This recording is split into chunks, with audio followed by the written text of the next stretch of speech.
Travis Swift breaks the internet once again, and the NFL is in for a rude awakening when Kelce Swift. I don't know what names are going to be thrown out there today, but we're here to talk about prenups, marriage, definitely divorce, and to ask our family law attorney about what's going to happen with this marriage or proposal or whatever it is at this point. Well, there's going to be a new platinum record that's going to come out at the end. I can't wait. What do you think the title of it's going to be? I don't know. Broken heart, NFL is broken. Should the broken tears on my guitar, maybe broken laces on my football or something? I'm going to be interested to see if the Chiefs actually make a Super Bowl run this year. I know there's a lot of publicity behind the NFL having Miss Swift in the press box. Roger Goodell would love nothing more, I bet, with this news, and then the cameras following them all year round if Chiefs win. That'd probably be the best thing the NFL could happen for money-wise. And I want to know, what's the Monday Night Football song?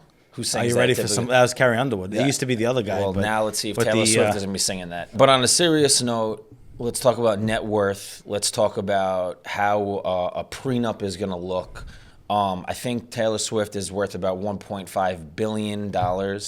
And Travis Kelce is, just he's kind of a slouch in this relationship, earning just, net worth of about $80 million. So he wants to be a stay-at-home dad. That's right. That's right. And you know what? He probably will be the stay-at-home dad if they ever have children. But how do you even draft a prenup like this, Rich? Oh my God, this requires a lot of different professionals in there. For one, because given the high status and the high volume of money that they both earn, you'd want to have forensic accountants come in to value assets. Also, I'm sure there's trademarks, right? There's a lot of intellectual properties out there that probably are worth whatever it may be, endorsement deals. So you have to value what everything is. And then look at, I'm sure they own real estate and jewelry and things like that. So you want to get an itemized valuation of every asset that they both have. And look at any liabilities, which I'm sure that list is probably easy to compile. But looking at it all, once you have that, you have to negotiate terms that are fair to both parties. You can waive anything and everything if you so wish. And here you have two parties that earn a substantial amount of money. So that might be what this prenup says, that what I come in with is mine, what you came in with is yours, but what we generate together will be ours. Or perhaps there's maybe a shift of some kind of asset in order for a full, complete waiver for something else. If Taylor Swift has an endorsement deal for $1 billion for the next 20 years, she's still earning and he's not going to have his football career, then maybe there's an offset. Maybe there's some kind of interest that he generates from a different asset. What do we do when they say, okay, we're gonna have our roots set down here in this state. We're gonna buy this $50 million mansion. Travis Kelce is gonna pay for it.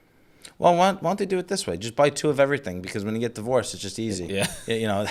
Well, I mean, it's not. I guess it is Hollywood, So a lot of these marriages, they come and go. But the reality of it is that, is it about what money you put into the house, but when it gets separated, is it about, do they each put in a certain amount, or is that the marital home? No, it's what it becomes about when you're dealing with family, and regardless if you're very ultra rich or if you're blue collar or if you're poor, it's emotional, right? If one spouse doesn't do the other spouse the right way in terms of treating them right, things like that, then it becomes a war. I want to do whatever I can to beat them at whatever cost it is, whether I go broke or whether I financially devastate myself. So with that being said, what happens then generally is, like in my experience, right, I've been at court and I'm dealing with parties that are blue collar, fighting over a barbecue, right? How much can a barbecue be? $200, $300, $400, $500? They're paying me 8 hours. They're paying their other attorney 8 hours to argue about who's getting this barbecue.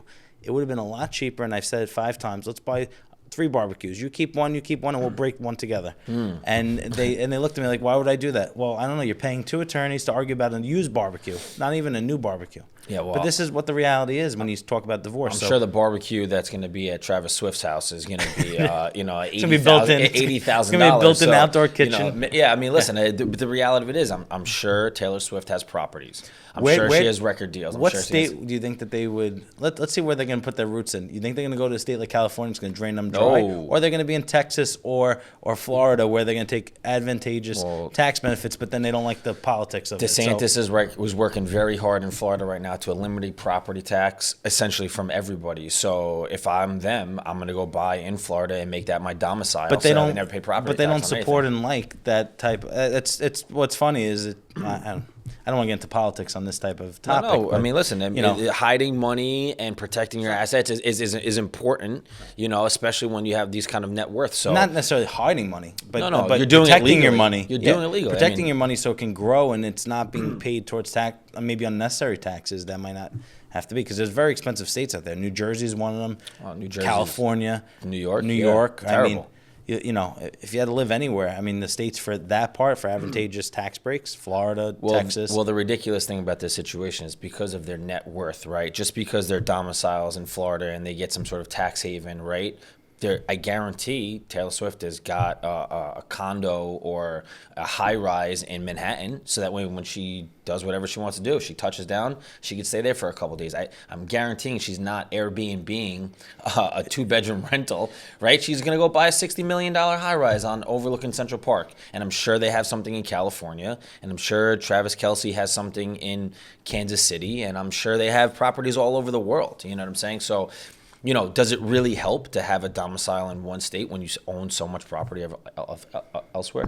Well, it does for tax breaks and for the advantages of that state. It would be 6 months and 1 day, as everybody knows. There's a lot of people that do snowbirds, is what we call it. In the Northeast, they'll go down to, let's say, Florida, yep, or another state, and they'll live there for 6 months and 1 day and travel back up to the Northeast. Yeah, but for them, I mean, Taylor Swift's on the road. Right. Travis Kelce's on the road. I mean, he has a 18-week season. Right, where does he actually sit down and actually put his feet up, if he ever does? I mean, and you know, is he going to become a groupie? With, you know, is he gonna be a bag man? A Swiftie. A Swiftie. He's a Swiftie. He's definitely a Swiftie. So, Rich, what's your opinion on prenups? Is this for the super wealthy? Is this for the average Joe? Who gets a prenup? You know, on a daily basis here. That's a great question. So prenups are made for everybody. It doesn't matter if you're ultra rich or you're not rich at all. Why would I get a prenup if I'm because you're average guy? Because when you go through a divorce, you're trying at that time to figure out all of the issues, and it becomes chaotic, especially if the emotions of the clients are everywhere. So with the prenup, we're within the four corners of the document. So we take the piece of paper or the papers that's written on, and we look at the terms that was agreed to.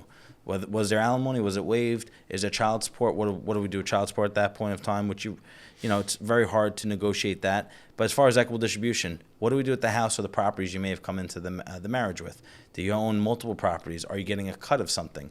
What about stocks, bonds, bank accounts, things like that? So we try to isolate what the assets are. Retirement plans too, right? Retirement plans, all of that comes into play. Wait, I got the scenario, Rich. Excuse me, sir. I'm getting married in 2 days. I need a prenup. I got 5 properties. Can you just whip something together for me, please? No, thank you. At that point, either call off your wedding or Yeah. push it out, or there's another thing you do is called the postnuptial agreements. After you're married, you Okay. can then go down this path. But again, when I have clients in that situation, I say, why would the spouse that doesn't have any assets want to sign a postnuptial agreement then after you married them? They already Is it enforceable?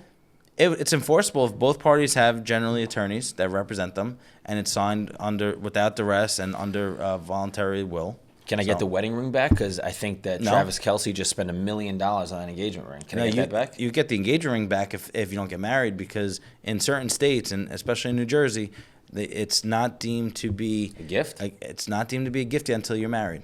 So once you get married, you get to keep the ring. If you don't get married, that ring has to go back. You could request the ring back. So you don't even need to request it. By law, it needs to come back to you. You say, give me that ring.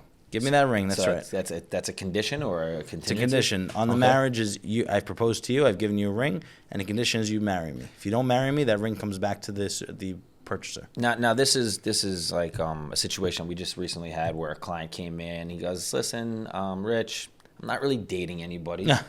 I want to get married, but I'm a young guy and I have a business, and I want you to draft a prenup. What'd you say to him? I said, listen, do you have he had partners. Do you have an operating agreement to buy sell? Yes, I do. I said, okay, great. You and your partners all need to be on the same page that if you do get into a relationship and you think you're going to get married, we do a prenup that's very tight to protect your business and any assets. And he obviously understood all that and said, well, why can't you do a prenup today?